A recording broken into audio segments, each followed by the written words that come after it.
My name is Jeff. The claim I'm responding to is theologians and other conservative Christians have wrongly interpreted Genesis 19 as a lesson condemning homosexuality. Their first supporting claim is God did not smite Sodom and Gomorrah because of their sexual acts. Evidence for this is various scriptures listing sins of Sodom and Gomorrah and Jesus himself condemning their actions. The second supporting claim is homosexual acts portrayed in Sodom and Gomorrah cannot be compared to the same-sex relationships of the 21st century. Evidence for this supporting claim is a personal experience with a homosexual relative. Now, my response to the first supporting claim is God did in fact destroy Sodom and Gomorrah because of their sexual actions that were wanted by the men that were surrounding Lot's house. Now, a quick summary of the story is God sent two angels to both cities to investigate the two cities and their sins. Lot, who lives in Sodom, brings these two angels who were disguised as men and gives them a place to stay, gives them food. A large crowd of men, young and old, from all parts of Sodom surround Lot's house, and they demand that he bring out the two men, and that so they could have sex with them. Now, to be clear, let me state Genesis 19, verse 5. This is where it takes place.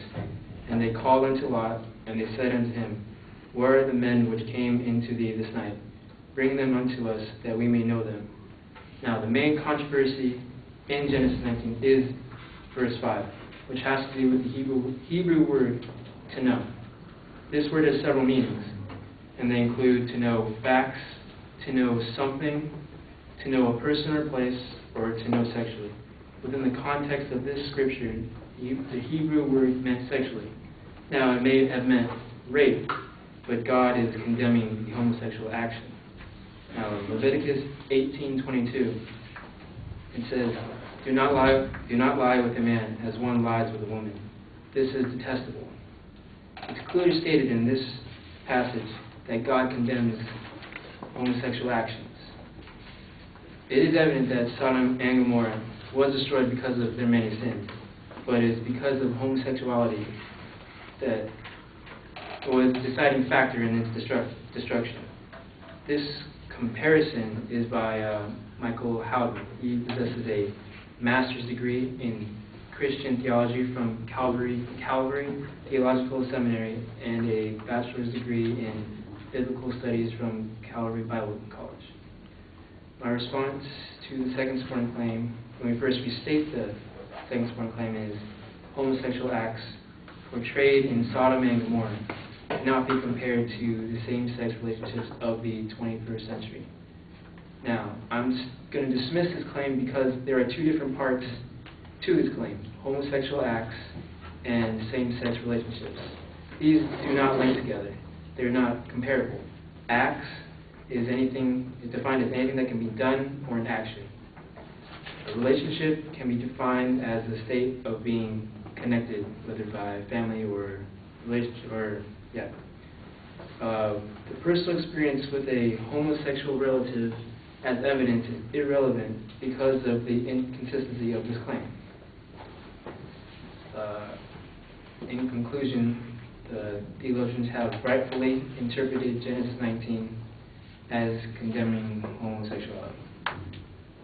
Thank you. That's it.